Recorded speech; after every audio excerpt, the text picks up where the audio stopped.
Welcome है आप सभी का करीम टेक्निकल इंस्टीट्यूट में। ये देखिए यहाँ पे हमने एक फ्रिज का मैकेनिकल डायग्राम बनाया हुआ है और अभी इसका इलेक्ट्रिकल सिस्टम बनाना है।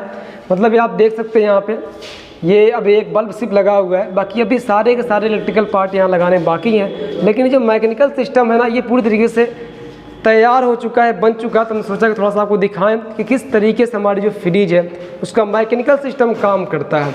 तो आप देख सकते हैं यहाँ पे हमारे पास एक कंप्रेसर है, फिर इसके डिस्चार्ज लाइन पे लगा दिया गया है यहाँ पे देखिए कंडेंसर, फिर कंडेंसर के बाद यहाँ पे देख सकते हैं आप लगाया गया है फिल्टर, फिर फिल्टर के बाद यहाँ पे कैथरी लगाई गई है और फिर ये कैथरी जा करके लग गई है एवापोरेटर के इनपुट पे और एवापोरेटर के आउटपुट से गैस हो करके यहाँ पे देखिए दोबारा से इस कंप्रेसर में चली आ रही है। मतलब ये है कि यहाँ पे जितनी अच्छी तरीके से समझ में आ जाएगा उतनी अच्छी तरीके से फ्रिज पे समझ में नहीं आता है। बस इसीलिए यहाँ पे मैकेनिकल सिस्टम को लगा दिया गया है और इलेक्ट्रिकल सिस्टम भी लगाया जाएगा और वायरिंग की जाएगी ताकि लोग यहाँ पे समझें। जब ये यहाँ पे समझ लेंगे तो अंदर समझने में प्रॉब्लम नहीं होगी। तो इसमें जो भी पार्ट लगाए जाते हैं मैकेनिकल सिस्टम के अंतर्गत में सारे पार्ट यहाँ लगा दिए गए और काफ़ी अच्छी तरीके से यहाँ पर समझ में चीज़ें आएंगी। तो आपको थोड़ा सा हम समझाने की कोशिश कर रहे हैं कि किस तरीके से मतलब ये हमारा सिस्टम काम करेगा। यहाँ पे देखिए ये जो हमारा कंप्रेसर है इसका कार्य होता है कि गैस को पूरे मैकेनिकल सिस्टम में घुमाना। मतलब जब ये चलता है तो गैस को घुमाता रहता है, मतलब कि जितनी भी ये पाइपें हैं इसमें गैस होती है और जब ये कंप्रेसर चलता है तो ये गैस पाइप में गैस को घुमाता है और जब गैस घूमती है पाइपों में तो कूलिंग होती है। तो जब ये घुमाता तो कैसे घुमाता, देखिए सक्शन, इसमें 3 लाइन होती है।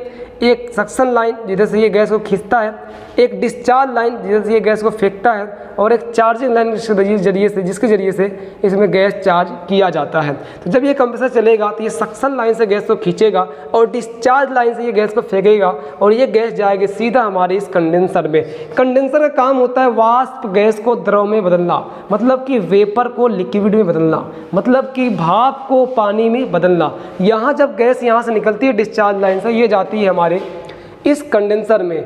गर्म गैस, ये पूरा कंडेंसर गर्म होता है और जब इस पर बाहरी हवाओं की स्पर्श होता है ना, जब बाहरी हवाएं इस पर स्पर्श होती हैं तो ये इसकी गर्मी को खींच करके बाहर उड़ जाती हैं, जिससे कि इसके अंदर जो गर्म गैस है धीरे धीरे ठंडी हो जाती है और फिर उसके बाद ये नीचे आती है और आ करके डायरेक्टली यहाँ हमारे फिल्टर में आती है। मतलब इसमें गया था गर्म गैस, निकला ठंडा गैस। अब उसके बाद क्या होगा, ये जो फिल्टर हमारा है ना, फिल्टर, ये फिल्टर काम ये करेगा कि इसको छानने का काम करता है। कोई अगर इसमें पार्टिकल रह जाए, कोई कचरा वगैरह आ जाए तो ये क्या करेगा, छान देगा। क्योंकि अगर ये फिल्टर नहीं लगाया जाएगा, आगे लगी हुई कैथरी, तो ये कैथरी है बहुत बारीक, तो कचरा जाके फंस जाएगा और ये हो जाएगा हमारी फ्रिज चोक हो जाएगी, मतलब जाम हो जाएगी, पाइप गैस नहीं घूम पाएगी, कूलिंग बंद हो जाएगी।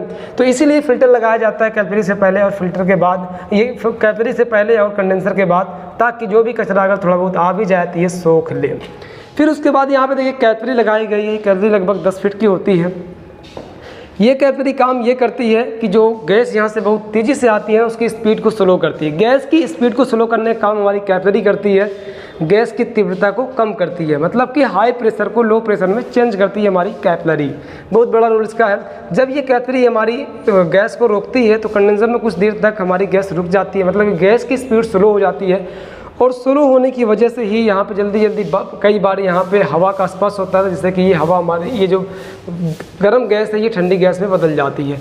फिर यहाँ से जो गैस हमारी जाएगी सीधा एवापोरेटर में चला जाएगा। तो एवापोरेटर काम होता है कि किसी भी स्थान या वस्तु की गर्मी को शोषित कर अपने कूलिंग का प्रभाव छोड़ना। तो यहाँ पे क्या करता है कि जब इसमें गैस आएगी ना, पूरी तरीके से गैस ठंडी हो जाती है और ठंडी जब हो जाएगी तो फिर यहाँ से ठंडी ठंडी भाप निकलती है, जिससे कि पूरे फ्रिज में हमारी भाप ऊपर नीचे होती रहती है और सामान को स्पर्श करती रहती है, जिससे कि जो सामान होते हैं वो ठंडे हो जाते हैं, जो पानी होता है वो ठंडा हो जाता है और फिर उसके बाद दोबारा से ये गैस घूम करके वापस हो करके यहाँ पे इस लाइन के ज़रिए से वापस चली आती है कंप्रेसर में और फिर कंप्रेसर इसको और ज़्यादा गर्म करता है और प्रेशर डालता है और फिर उसके बाद फिर भेजता है। इस तरीके से ये कंप्रेसर पूरे मैकेनिकल भागों में गैस को घुमाता रहता है, जिससे कि कूलिंग होती रहती है। तो आपको सही ढंग से ये समझ में आ गया होगा कि किस तरीके से फ्रिज हमारी काम करती है। अब एक चीज़ मैं आपको बताना चाहूँगा कि लोग कहते हैं कि 1.5 महीने में कैसे सारी चीज़ों को सीख लिया जाएगा, 1 महीने में कैसे एसी को सीख लिया जाएगा।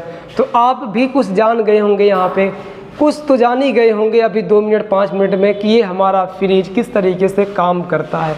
तो यही चीज़ है ना, करना क्या है, ये सारे पार्ट होते हैं, वैक्यूम करना होता है, गैस चार्ज करना होता है, इसमें लीकेज हो जाता है, उस लीकेज को सही करना होता है, बल्ब नहीं जल रहा, बल्ब को चेक करना होता है, कभी नहीं चलता है कंप्रेसर चेक करना होता है। तो ये जो है ना फ्रिज बनाना 4 दिन का कमाल है, मतलब 4 दिन का टाइम लगेगा, आप फ्रिज के टेक्नीशियन बन जाएंगे। कब? जब आपको सिखाने वाला अच्छा होगा और आप सीखने वाले होंगे, तो आपको ज़्यादा से ज़्यादा हफ्ता भर लगेगा, फ्रिज के एकदम अच्छे टेक्नीशियन बन जाएंगे। क्योंकि है बहुत इजी, है बहुत आसान, लेकिन लोग समझते हैं काफ़ी हार्ड है। ऐसा कुछ नहीं है, बहुत ज़्यादा इजी है ये चीज़। और इसीलिए ये 1.5 महीना 2 महीना 1 महीने में हमारा जो कोर्स है कंप्लीट हो जाता है, क्योंकि बहुत कुछ तो इसमें होता नहीं है। लोग बढ़ा चढ़ा के बहुत ऊपर लेके चले जाते हैं, इसलिए लगता है कि बहुत बड़ी चीज़ है, बट कुछ नहीं है। जिसको भी यहाँ पर काम को सीखना हो वो आ सकता है। यहाँ पर करीम टेक्निकल इंस्टीट्यूट में फुल प्रैक्टिकल आपको मिलेगा, जिसके ज़रिए से आप काम को सही ढंग से सीख पाएंगे और फिर अपने फील्ड में जा करके काम करेंगे, जिससे कि ढेर सारा पैसा भी कमाएंगे, रिस्पेक्ट भी कमाएंगे, और मेहनत भी कम करना पड़ता है इस काम में, रिस्पेक्ट ज़्यादा है और पैसा भी ठीक ठाक है। तो दोस्तों बस आज के लिए इतना ही। वीडियो देखने के लिए बहुत बहुत धन्यवाद।